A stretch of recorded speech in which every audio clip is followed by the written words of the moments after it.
Γεια σας. Σήμερα θα μιλήσουμε για την υπόθεση του Απόστολου Λίτρα, ο οποίος κατηγορείται για τον ξυλοβαρμό της συζύγου του τον περασμένο Ιούνιο. Η υπόθεση αποτέλεσε θετική αφορμή για να επανέλθει στη δημόσια συζήτηση το σημαντικό θέμα της ενδοοικογενειακής βίας, ιδίως εις βάρος γυναικών. Δυστυχώς όμως, μεγαλύτερη αφορμή υπήρξε αυτή η υπόθεση, όπως έχει συμβεί και σε άλλες περιπτώσεις που απασχόλησαν τη δημοσιότητα στο παρελθόν, για να λιντσαριστεί εντός εισαγωγικών ένας άνθρωπος σε πάνελ πρωινών εκπομπών πριν καν δικαστεί και για να εκτεθεί σε κοινή θέα η ιδιωτική και η οικογενειακή του ζωή. Γι' αυτό και σε όσα θα σας πω, θα σας μιλήσω με απλά λόγια, αλλά μόνο για τα νομικά ζητήματα που προκύπτουν σε αυτή την υπόθεση και με αφορμή αυτά για το πώς λειτουργούν σημαντικοί θεσμοί του ποινικού μας δικαίου.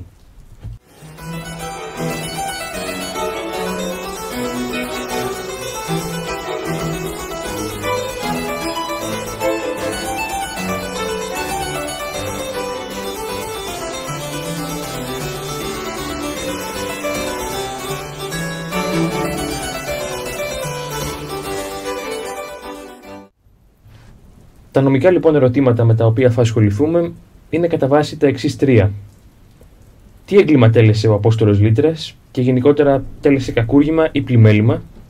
Δεύτερον, εάν σωστά, δηλαδή νόμιμα, προφυλακίστηκε. Και τρίτον, εάν νομίμως αποφυλακίστηκε πριν δικαστεί. Ξεκινάμε αμέσως με το πρώτο ερώτημα. Το ποιο έγκλημα τέλεσε ο Απόστολος Λίτρας και κατά βάση το αν τέλεσε κακούργημα ή πλημέλημα είναι το πιο σημαντικό ερώτημα σε αυτή την υπόθεση. Από την απάντηση σε αυτό εξαρτάται όχι μόνο η ποινή την οποία θα εκτίσει, όποια κρίνουν τα δικαστήρια δηλαδή, αλλά και το εάν νόμιμα προφυλακίστηκε και γενικότερα η πορεία που θα πρέπει να ακολουθήσει η δίκη. Η βασική διάκριση μεταξύ των εγκλημάτων είναι αυτή ανάμεσα στα κακουργήματα και στα πλημελήματα. Ο δράστης ενός κακουργήματος τιμωρείται, όπως λέμε στα νομικά, με κάθυρξη, το οποίο σημαίνει ότι φυλακίζεται από 5 έως 15 χρόνια ή αλλιώς ισόβια.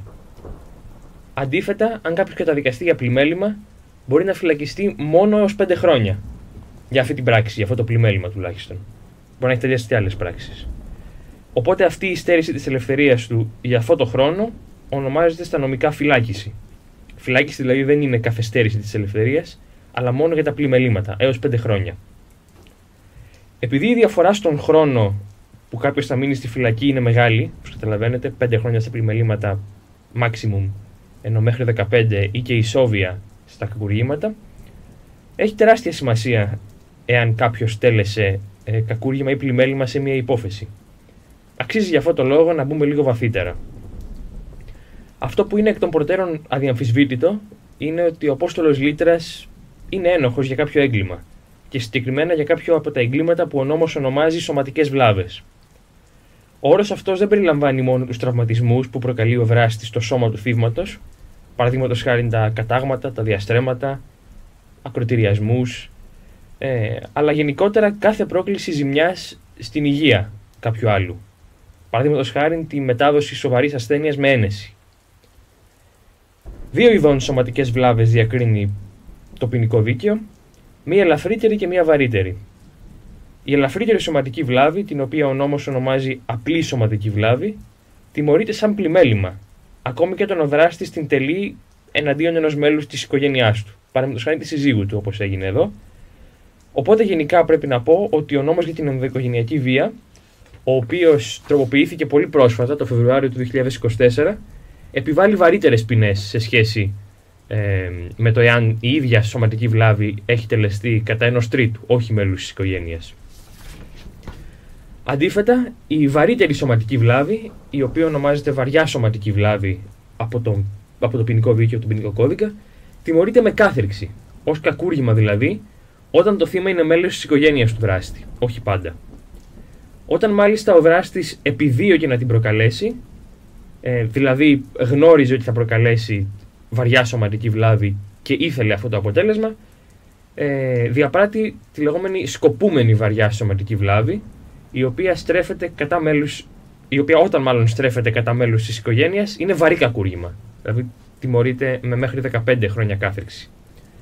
Ο Απόστολος Λίτρας, όπως θα θυμάστε ίσως, κατηγορήθηκε αρχικά, δηλαδή τον Ιούνιο όταν και συνελήφθη, για βαριά σωματική βλάβη, για βαριά σκοπούμενη σωματική βλάβη εναντίον της συζύγου του. Βαρύ κακούργημα. Πώς διακρίνουμε λοιπόν, αυτό είναι το κρίσιμο ερώτημα, μεταξύ απλής και βαριάς σωματικής βλάβης? Πρέπει να πω εδώ, παρενθετικά, ότι η διατύπωση του νόμου δεν βοηθάει καθόλου τα δικαστήρια να διακρίνουν, μάλλον μπερδεύει, προσπαθώντας να διατηρήσει κάποιες θεωρητικές διακρίσεις, οι οποίες δεν θα έπρεπε να επηρεάζουν καθόλου την απονομή του δικαίου. Οι προηγούμενες διατυπώσεις του κρίσιμου άρθρου του ποινικού κώδικα, που είναι το 310, που ίσχυε από το 1950, αλλά και όπως τροποποιήθηκε το 2019, ήταν κατά τη γνώμη μου πολύ καλύτερες. Σε κάθε περίπτωση, ο ποινικός κώδικας ενδεικτικά, σε μια προσπάθεια να βοηθήσει τα δικαστήρια να διακρίνουν σωστά, αναφέρει κάποιες σημαντικές περιπτώσεις βαριάς σωματικής βλάβης. Βαριές σωματικές βλάβες δηλαδή είναι, κατά τον ποινικό κώδικα, η πρόκληση κινδύνου ζωής, όταν το θύμα παρέλει να πεθάνει, χαροπαλεύει συνεντευτική για καιρό, η βαριά ή μακροχρόνια αρρώστια, ο σοβαρός ακροτηριασμός ή αναπηρία, η μόνιμη παραμόρφωση, ή όταν το θύμα εμποδίστηκε για πολύ χρόνο, κατά τη διατύπωση του νόμου, να χρησιμοποιεί το σώμα ή τη διάνοιά του. Το κοινό στοιχείο που έχουν αυτές οι βαριές σωματικές βλάβες που περιγράφει ο νόμος είναι ότι είναι πολύ σοβαρές ζημιές, οι οποίες ξεπερνιούνται μετά από πολύ χρόνο και φροντίδα ή και ποτέ, επειδή αφήνουν μόνιμα σημάδια όπως η αναπηρία ή η παραμόρφωση. Τέτοια ήταν η περίπτωση της Ιωάννας Παλιοσπύρου, η οποία δέχτηκε επίθεση παραμορφωτική με το βιτριόλι, όπως σίγουρα θα θυμάστε. Βασιζόμενα σε αυτό το κοινό στοιχείο, δηλαδή της σοβαρότητας και του χρόνου, τα δικαστήρια αποφασίζουν εάν υπάρχει περίπτωση βαριάς σωματικής βλάβης. Σας αναφέρω εντελώς ενδεικτικά κάποιες περιπτώσεις βαριάς σωματικής βλάβης που έχουν κριθεί από τα δικαστήρια, κάποια παραδείγματα δηλαδή, όπου το κριτήριο του χρόνου και της σοβαρότητας είναι προφανές, για να αποκτήσετε μια εικόνα ακριβώς πόσο σοβαρή πρέπει να είναι η ζημιά, προκειμένου να κριθεί ότι πρόκειται για βαριά σωματική βλάβη. Ο δράστης σε μια υπόθεση με μαχαίρι επέφερε ρήξη της κοιλιακής αορτής, με αποτέλεσμα το θύμα να μείνει διασωληνωμένο στην εντατική για πάνω από 50 μέρες. Σε μια άλλη υπόθεση, ο δράστης κατάφερε με επανειλημμένα χτυπήματα με σιδηρογροθιά στο πρόσωπο του θύματος να του σπάσει το σαγόνι, κάτι που τον ανάγκασε το θύμα να νοσηλευτεί για πάνω από 1 μήνα και να τρέφεται με αλεσμένες τροφές αποκλειστικά για πάνω από 3 μήνες. Με 2 λόγια, ως βαριά σωματική βλάβη τιμωρεί ο νόμος μόνο την πραγματικά πολύ σοβαρή ζημιά στην υγεία του θύματος και όχι άλλες ελαφρύτερες. Αυτές όλες οι υπόλοιπες σωματικές βλάβες, δηλαδή από τις οποίες ελείπει αυτό το στοιχείο της σοβαρότητας της ζημιάς και του χρόνου που χρειάζεται για να αποκατασταθεί αυτή η ζημιά, τις λέει ο νόμος απλές σωματικές βλάβες. Έτσι αξιολογούνται δηλαδή τα περισσότερα κατάγματα στη μύτη, στα δάχτυλα, στα ζυγωματικά, στα δόντια ακόμα, τα διαστρέμματα, πόσο μάλλον τα απλά ειδήματα, τα πλεξίματα δηλαδή του δέρματος, οι μελανιές, οι γρατσουνιές, οι πληγές, οι επιφανειακές, τα καρούμπαλα κτλ. Καταλαβαίνετε. Ακόμη και στις περιπτώσεις που τα χτυπήματα που τα προκάλεσαν αυτά τα τραύματα, αυτές τις απλές σωματικές βλάβες, θα μπορούσαν να προκαλέσουν την σοβαρότερη ζημιά, δηλαδή θα μπορούσαν να προκαλέσουν βαριά σωματική βλάβη. Βεβαίως, θα μου πείτε και θα έχετε δίκιο, αυτές οι τελευταίες περιπτώσεις όπου υπήρχε κίνδυνος να προκληθεί βαριά σωματική βλάβη, λογικό είναι να τιμωρούνται βαρύτερα από αυτές όπου δεν υπήρχε τέτοιος κίνδυνος. Όντως αυτό συμβαίνει. Η περίπτωση που το αποτέλεσμα ήταν μια απλή σωματική βλάβη, αλλά υπήρχε κίνδυνος να προκληθεί βαριά σωματική βλάβη, επειδή λόγου χάριν ο δράστης χτύπησε το θύμα σε πολύ ευαίσθητα σημεία του σώματος, κοντά στα μάτια, παραδείγματος χάριν, λέγεται επικίνδυνη σωματική βλάβη, για την οποία πλέον, όπως θα θυμάστε, κατηγορείται ο Απόστολος Λύτρας. Εν τούτης, και αυτή η επικίνδυνη σωματική βλάβη τιμωρείται ως πλημέλημα, διότι το μόνο το οποίο μετράει με βάση αυτά τα οποία λέει ο νόμος για να τιμωρηθεί ένας δράστης για κακούργημα, για το κακούργημα της βαριάς σωματικής βλάβης, στις περιπτώσεις που είναι κακούργημα, είναι το αποτέλεσμα. Δηλαδή, όντως η ζημιά που προκάλεσε στο θύμα και όχι αυτή που θα μπορούσε να προκαλέσει. Στην υπόθεση του Απόστολου Λύτρα, ο εισαγγελέας και ο ανακριτής είχαν κρίνει αρχικά ότι ο Απόστολος Λύτρας ήταν ένοχος για τη βαριά σωματική βλάβη σε βαθμό κακουργήματος, για βαριά σκοπούμενη σωματική βλάβη. Πρόσφατα όμως η κατηγορία άλλαξε και πλέον κατηγορείται ο Απόστολος Λύτρας για το πλημέλημα της επικίνδυνης σωματικής βλάβης. Γι' αυτό το λόγο, όπως θα δούμε και αργότερα, βγήκε και από τη φυλακή. Τι λοιπόν από τα δύο ισχύει? Πρέπει να πω σε αυτό το σημείο, επαναλαμβάνοντας ότι θα αποφύγω τελειωτικές κρίσεις για την υπόθεση, ότι όλη η διαδικασία από τη στιγμή που ο εισαγγελέας θα κατηγορήσει κάποιον για ένα έγκλημα μέχρι και να φτάσει η υπόθεση στην αίθουσα του δικαστηρίου, αυτό το διάστημα είναι η λεγόμενη ποινική προδικασία, είναι μυστική. Δηλαδή, μόνον οι δικηγόροι, οι εμπλεκόμενοι και οι δικηγόροι τους, το θύμα βασικά και ο κατηγορούμενος, και όχι το ευρύ κοινό, έχουν δικαίωμα να γνωρίζουν τι συμβαίνει στην υπόθεση. Εν τούτης, όπως και στις περισσότερες υποθέσεις που αποκτούν δημοσιότητα, έτσι και εδώ στην υπόθεση του Απόστολου Λύτρα έχουν διαρρεύσει πολλά στοιχεία που υπάρχουν στη δικογραφία και στα οποία βάσισαν την κρίση τους ο εισαγγελέας και ο ανακριτής. Έτσι, τον Ιούνιο διέρευσε η έκθεση του ιατροδικαστή, η οποία περιγράφει τα τραύματα της συζύγου του Αποστόλου Λύτρα. Σας αναφέρω μερικά από αυτά: εκχυμώσεις, είδημα στο πρόσωπο, φλαστικό τραύμα οτός, αιμορραγία ρινός, εκδορές, φλαστικό τραύμα άνω και κατ' του χείλους, αιμάτωμα τριχωτού της κεφαλής, κατάγματα δακτύλων.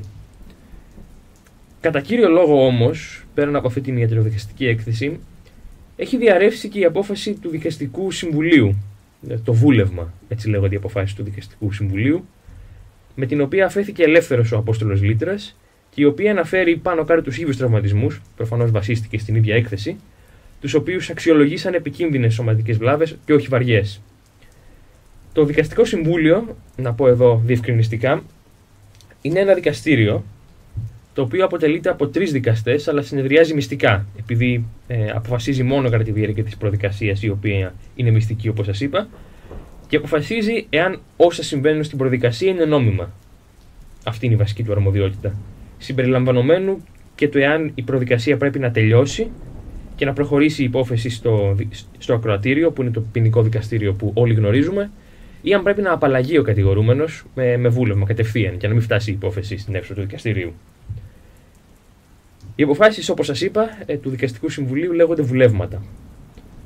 Το Δικαστικό λοιπόν Συμβούλιο στο βούλευμά του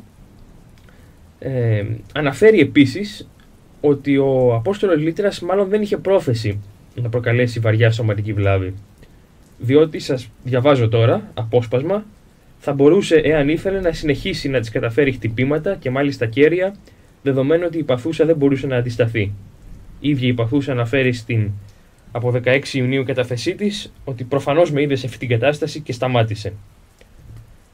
Ο λόγος που τα αναφέρει αυτά το Δικαστικό Συμβούλιο είναι για να αποκλείσει την περίπτωση ο Απόστολος Λύτρας να έχει τελέσει απόπειρα βαριάς σωματικής βλάβης, η οποία θα ήταν κακούργημα επίσης.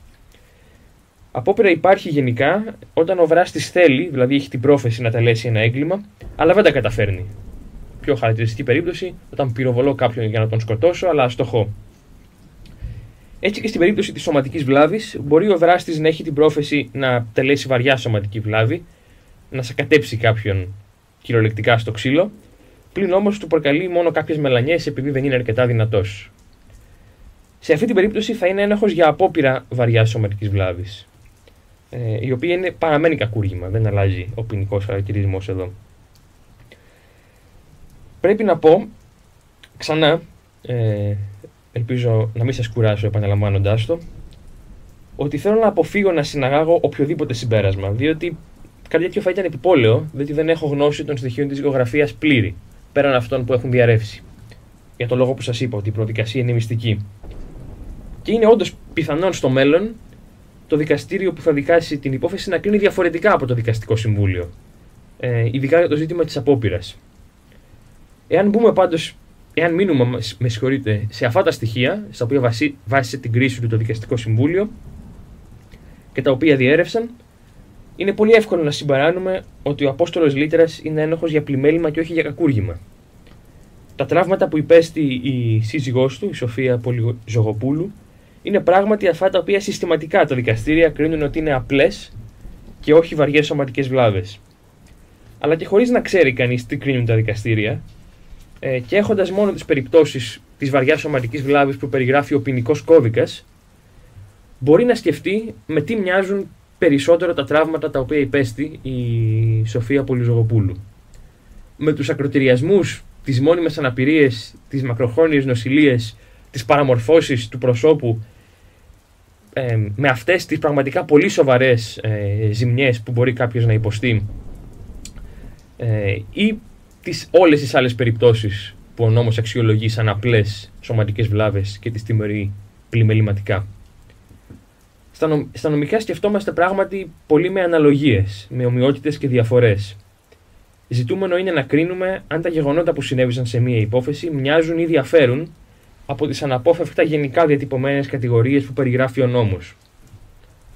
Σε αυτή την άσκηση κρύβεται η γοητεία της καθημερινής απονομής του δικαίου.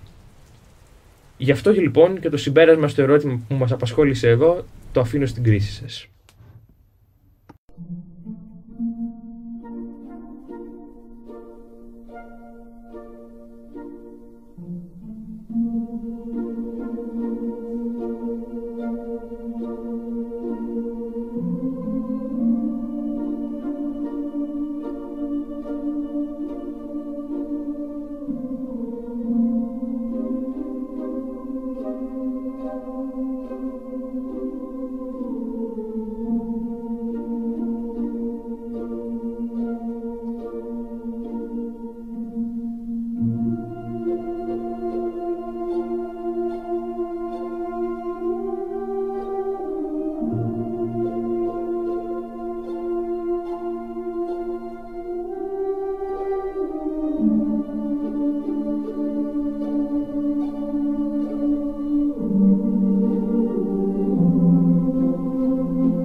Το δεύτερο ερώτημα που θα μας απασχολήσει είναι εάν νόμιμα προφυλακίστηκε ο Απόστολος Λύτρας. Η υπόθεση του Απόστολου Λύτρα, όπως θα θυμάστε, δεν έχει φτάσει ακόμη στο ακροατήριο. Βρίσκεται επομένως σε αυτό το στάδιο που ονομάσαμε προδικασία. Ίσως λοιπόν είναι χρήσιμο να κάνουμε σε αυτό το στάδιο μία μικρή σύνοψη του τι γίνεται στην προδικασία. Αυτή η σύνοψη που θα ακολουθήσει αφορά τα κακουργήματα και περιγράφει με σχετική ακρίβεια και το τι συνέβη στην υπόθεση του Απόστολου Λύτρα, διότι ο ίδιος κατηγορήθηκε, όπως θα θυμάστε, αρχικά για κακούργημα, για το κακούργημα της βαριά σκοπούμενης σωματικής βλάβης. Παρακαλώ οι νομικοί οι οποίοι θα παρακολουθήσουν να συγχωρέσουν κάποιες απλοποίησεις που θα κάνω στη διαδικασία, στην περιγραφή της διαδικασίας, τις οποίες όμως έκρινα σκόπιμες. Όταν λοιπόν υποβάλλεται μία μήνυση, ο εισαγγελέας εξετάζει αν είναι αρκετά πιθανό ο κατηγορούμενος να είναι ένοχος. Σε αυτό τον βοηθάει η αστυνομία, πολλές φορές συλλέγοντας αποδεικτικά στοιχεία. Εάν κρίνει πως όντως υπάρχει σημαντική πιθανότητα ο κατηγορούμενος να είναι ένοχος, ασκεί τη λεγόμενη ποινική δίωξη ο εισαγγελέας. Οπότε η υπόθεση φεύγει από αυτόν και την αναλαμβάνει ο ανακριτής, ο οποίος είναι δικαστής, είναι πρωτοδίκης, που με τη βοήθεια πάλι της αστυνομίας εξετάζει μάρτυρες, μελετά έγγραφα, εξετάζει το θύμα, κάνει τη λεγόμενη ανάκριση. Και οπωσδήποτε, αυτό πρέπει πάντα να συμβεί, καλεί τον κατηγορούμενο να απολογηθεί. Μετά την απολογία του κατηγορουμένου, ο ανακριτής, ζητώντας τη γνώμη του εισαγγελέα, και πρέπει, είναι κρίσιμο αυτό, οι δύο τους να συμφωνήσουν, είναι αυτά που πολλές φορές μπορεί να έχετε ακούσει στις ειδήσεις, με σύμφωνη γνώμη ανακριτή και εισαγγελέα, έχουν τρεις δυνατότητες μετά την απολογία. Να αφήσουν ελεύθερο τον κατηγορούμενο μέχρι τη δίκη, να του επιβάλλουν περιοριστικούς όρους, δηλαδή κάποιες υποχρεώσεις μέχρι τη δίκη, παραδείγματος χάρη να του απαγορεύσουν την έξοδο από τη χώρα ή να του επιβάλλουν να εμφανίζεται κάθε εβδομάδα στο αστυνομικό τμήμα ή να μην πλησιάζει το θύμα. Υπάρχει μεγάλη ευελιξία ως προς το τι μπορούν να του επιβάλλουν, τι μπορούν να διατάξουν ο ανακριτής και ο εισαγγελέας. Είτε τρίτον, να τον προφυλακίσουν. Προφυλάκηση από τον κώδικα ποινικής δικονομίας μετά το 1980 λέγεται προσωρινή κράτηση, αλλά θα συνεχίσω να το χρησιμοποιώ αυτόν τον όρο διότι είναι πολύ πιο απλός για τους σκοπούς μας. Ο νόμος θέτει πολύ αυστηρές προϋποθέσεις για το πότε επιτρέπεται η προφυλάκηση. Και αυτό είναι λογικό, διότι το να στερηθεί κάποιος την ελευθερία του πριν καταδικαστεί προσκρούει στο τεκμήριο αθωότητας, το οποίο είναι ένα βασικό δικαίωμα του κατηγορουμένου που προστατεύεται ρητά από την Ευρωπαϊκή Σύμβαση Δικαιωμάτων του Ανθρώπου και το οποίο επιβάλλει να αντιμετωπίζεται ο κατηγορούμενος σαν να είναι αθώος μέχρι να καταδικαστεί αμετάκλητα. Δεν επιτρέπει δηλαδή ο νόμος στον ανακριτή και στον εισαγγελέα να κρίνουν ελεύθερα αν χρειάζεται προσωρινή κράτηση, αν θα ήταν σκόπιμη, λαμβάνοντας υπόψη λόγου χάριν την επιθυμία του θύματος ή το πόσο υπέφερε το θύμα επειδή το έγκλημα είναι εξαιρετικά ιδεχθές ή γενικά το αίσθημα δικαιοσύνης της κοινωνίας. Οι προϋποθέσεις που τάσει ο νόμος είναι οι εξής. Ο κατηγορούμενος πρώτον πρέπει να κατηγορείται για κακούργημα. Μόνο για ένα πλημέλημα επιτρέπεται από τον ποινικό νόμο η προσωρινή κράτηση. Δεν μας αφορά αυτό. Το πλημέλημα είναι η ανθρωποκτονία εξ αμελίας κατά συρροή. Σκεφτείτε ένα ναυάγιο με πολλούς νεκρούς για το οποίο φέρει ευθύνη ο καπετάνιος ή κάποιος λιμενικός υπάλληλος. Και μια άλλη περίπτωση όπου μπορεί να επιβληθεί προσωρινή κράτηση σε πλημέλημα, την οποία θα σας πω μετά, η οποία πάρα πολύ μας αφορά εδώ. Δεύτερη προϋπόθεση. Ο ανακριτής και ο εισαγγελέας πρέπει να συμφωνήσουν ότι ο κατηγορούμενος είναι πολύ πιθανόν να είναι ένοχος για το κακούργημα το οποίο κατηγορείται. Τρίτη προϋπόθεση. Πρέπει να υπάρχει κίνδυνος ο κατηγορούμενος να εξαφανιστεί και έτσι να μην εμφανιστεί στη δίκη, να μην είναι παρόν. Μας λέει ειδικά ο νόμος πότε μπορεί να κριθεί ότι υπάρχει αυτός ο κίνδυνος. Δεν μπορεί δηλαδή να αξιολογηθεί γενικά. Μπορεί μόνο να κριθεί ότι υπάρχει τέτοιος κίνδυνος φυγής, όπως λέγεται, αν δεν είναι γνωστό που μένει ο κατηγορούμενος ή αν είναι γνωστό ότι έχει κάνει ήδη ετοιμασίες για να φύγει, αν έχει παραδείγματος χάρη να αγοράσει ένα αεροπορικό εισιτήριο, ή αν ήταν φυγόδικο στο παρελθόν, ή αν στο παρελθόν, δηλαδή σε άλλη υπόθεση, είχε παραβιάσει τους περιοριστικούς όρους που επιβλήθηκαν. Η τέταρτη προϋπόθεση, η οποία δεν χρειάζεται να ισχύει μαζί με την τρίτη, δηλαδή μπορούν να ισχύει είτε η μία είτε η άλλη για να επιβληθεί νόμιμα η προσωρινή κράτηση, είναι ο ανακριτής και ο εισαγγελέας να κρίνουν ότι υπάρχει κίνδυνος να διαπράξει ο κατηγορούμενος και άλλα εγκλήματα. Όμως αυτό ισχύει στα βαριά κακουργήματα, ότι μπορούν να το κρίνουν αυτό ελεύθερα. Σε αυτά δηλαδή τα οποία τιμωρούνται με κάθριξη μέχρι 15 χρόνια ή και ισόβια.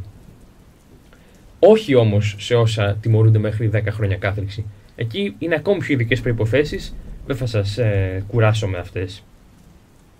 Όπως σας είπα, αρκεί από την τρίτη και την τέταρτη προϋπόθεση, δηλαδή τον κίνδυνο φυγής και τον κίνδυνο τέλεσης νέων εγκλημάτων, να συντρέχει μόνο μία. Δεν χρειάζεται δηλαδή να υπάρχουν και οι δύο. Η πέμπτη προϋπόθεση, η οποία είναι επίσης πολύ κρίσιμη και είναι και η τελευταία, είναι να κρίνουν ο ανακριτής και ο εισαγγελέας ότι δεν επαρκούν για την αποτροπή αυτών των κινδύνων που μόλις σας ανέφερα, ενός από τους δύο βασικά, άλλοι ελαφρύτεροι περιοριστικοί όροι. Αντιλαμβάνεστε λοιπόν πόσο αυστηρές είναι αυτές οι προϋποθέσεις και άρα πόσο δύσκολο είναι το έργο του ανακριτή και του εισαγγελέα, οι οποίοι πρέπει ειδικά να αιτιολογήσουν ότι αυτές οι προϋποθέσεις όλες συντρέχουν σε μια συγκεκριμένη υπόθεση για να στερήσουν από κάποιον την ελευθερία του. Υπάρχει όμως και μία περίπτωση στην οποία ο νόμος κάνει το έργο τους πολύ πιο απλό, διότι επιτρέπει την προσωρινή κράτηση ακόμη και καμία από τις προϋποθέσεις που μόλις σας ανέφερα να μην συντρέχει. Και αυτή είναι η περίπτωση στην οποία στον κατηγορούμενο επιβλήθηκαν περιοριστικοί όροι, τους οποίους στη συνέχεια παραβίασε. Οπότε ο ανακριτής, ακόμη και για πλημέλημα να κατηγορείται ο κατηγορούμενος, μπορεί να αποφασίσει να αντικαταστήσει τους όρους αυτούς με προσωρινή κράτηση, με προφυλάκηση. Και ο εισαγγελέας, αυτό είναι επίσης ένα ενδιαφέρον παράδοξο, υποχρεούται εδώ να εκφέρει γνώμη, αλλά η γνώμη του δεν δεσμεύει τον ανακριτή. Σε αντίθεση με την προηγούμενη περίπτωση, δεν είναι υποχρεωτικό δηλαδή να συμφωνήσουν. Αποφασίζει δηλαδή τελικά μόνος του ο ανακριτής. Αυτό συνέβη και στην υπόθεση του Απόστολου Λίτρα. Ο ανακριτής αρχικώς τον είχε αφήσει ελεύθερο και ο εισαγγελέας είχαν συμφωνήσει σε αυτό, υπό τον όρο να μετικήσει από το κοινό σπίτι όπου διέμενε με τη σύζυγό του, να μην την πλησιάζει και να παρακολουθήσει πρόγραμμα ψυχιατρικής υποστήριξης. Το εάν όντως ο Απόστολος Λίτρας παραβίασε τους περιοριστικούς όρους είναι ένα ζήτημα για το οποίο, όπως αντιλαμβάνεστε, δεν μπορώ να εκφέρω γνώμη, διότι δεν έχω ακριβή γνώση αυτών που συνέβησαν στην υπόθεση. Το σημαντικό όμως είναι ότι ο ανακριτής άπαξ και έκρινε ότι ο Απόστολος Λίτρας παραβίασε αυτούς τους όρους, δηλαδή παραβίασε την υποχρέωση ότι να μην πλησιάζει τη σύζυγό του, είχε το δικαίωμα να διατάξει την προφυλάκηση του Απόστολου Λίτρα. Εκ πρώτης όψεως δηλαδή, ενήργησε απολύτως νόμιμα. Εν τούτης, οφείλω να πω σε αυτό το σημείο το εξής. Όταν ο Απόστολος Λίτρας κατηγορήθηκε αρχικά για το κακούργημα της σκοπούμενης βαριάς σωματικής βλάβης, ο ανακριτής και ο εισαγγελέας έκριναν ότι οι υπόλοιπες προϋποθέσεις της προσωρινής κράτησης δεν συνέτρεχαν. Για αυτή τους την απόφαση όμως, η πρόεδρος και η εισαγγελέας του Αρείου Πάγου διέταξαν την πειθαρχική εξέτασή τους. Σε εκείνο το χρονικό σημείο, ο Απόστολος Λίτρας δεν είχε παραβιάσει τους περιοριστικούς όρους που του είχαν επιβληθεί. Και έτσι, δεχόμενοι ότι είναι ένοχος ενός πλημελήματος, με βάση όσα έκρινε το Δικαστικό Συμβούλιο τουλάχιστον, δεν θα μπορούσε να προφυλακιστεί. Δεν θα ήταν νόμιμο αυτό. Αλλά και για κακουργηματική, βαριά σκοπούμενη σωματική βλάβη να δεχθούμε ότι ευθυνόταν, θα έπρεπε λεπτομερώς να αιτιολογηθεί στο ένταλμα της προσωρινής κράτησης ότι πληρούνται οι προϋποθέσεις που τάσει ο νόμος για την προσωρινή κράτηση.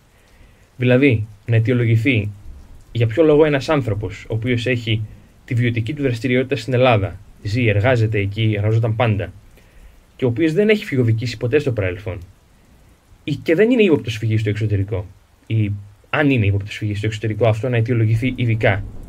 Και το κυριότερο, να αιτιολογηθεί ότι δεν επαρκούν άλλοι υπιότεροι περιορισμοί. Ακόμη και ο κατοίκον περιορισμός, να εγκλειστεί δηλαδή στο σπίτι του με αστυνομική φύλαξη, για να τον εμποδίσουν από το να ξαναασκήσει βία εναντίον της συζύγου του. Δεν είμαι σε θέση να κρίνω ασφαλώς εάν οι αρμόδιοι δικαστές αποφάσισαν σωστά ή αν θα μπορούσαν όντως να το αιτιολογήσουν και αν μια τέτοια αιτιολογία θα ήταν νόμιμη. Αυτό θα ήταν εξαιρετικά επιπόλαιο, όπως σας έχω ήδη πει πολλές φορές, αλλά δεν θα κουραστώ να το επαναλαμβάνω, διότι δεν έχω υπόψη μου όλη την δικογραφία.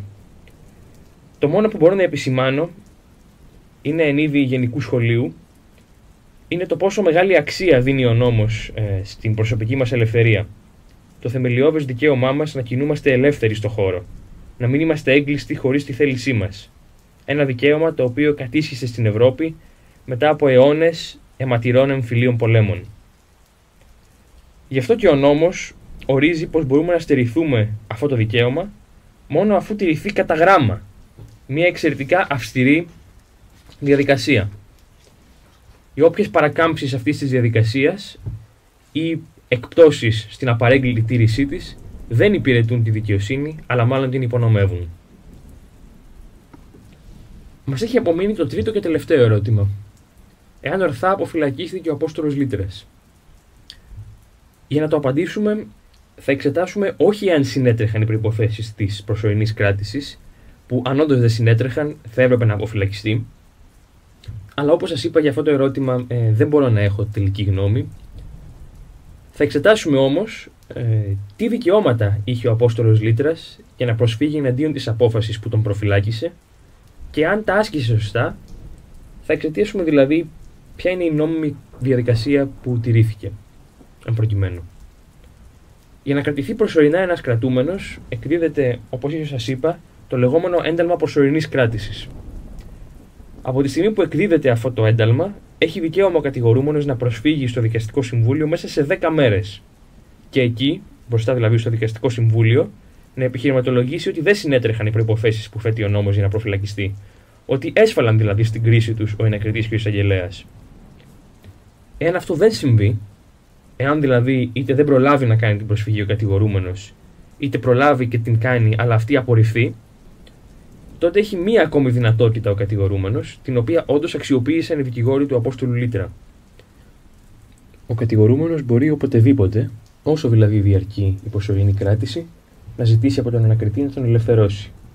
Και αν η αίτηση αυτή απορριφθεί, έχει δικαίωμα να προσφύγει πάλι εντός 10 ημερών στο Δικαστικό Συμβούλιο. Πράγματι αυτό συνέβη και εδώ. Η προσφυγή του Απόστολου Λύτρα στο Δικαστικό Συμβούλιο, της οποίας προηγήθηκε η πρόταση του εισαγγελέα, αυτό συμβαίνει πάντα. Δεν μπορεί το Δικαστικό Συμβούλιο να αποφασίσει χωρίς προηγουμένως να πει τη γνώμη του εισαγγελέας. Ήταν η προσφυγή λοιπόν αυτή που προκάλεσε το περίφημο βούλευμα, στο οποίο σας αναφέρθηκα σε διάφορα σημεία αυτής της εκπομπής. Κάπου εδώ όμως θα σταματήσω να σας μιλάω. Μολονότι δεν εξάντλησα τα ζητήματα που εγείρει αυτή η απλή ομολογουμένως υπόθεση, η απονομή του δικαίου εμφανίζει συχνά πολύ μεγαλύτερη πολυπλοκότητα. Ελπίζω να έριξα λίγο φως στα κύρια ερωτήματα που απασχόλησαν τόσο τους νομικούς όσο και την κοινή γνώμη και που είναι δυνατόν να ανακύψουν δυστυχώς στο μέλλον και σε παρόμοιες υποθέσεις. Σας ευχαριστώ που παρακολουθήσατε. Γεια σας.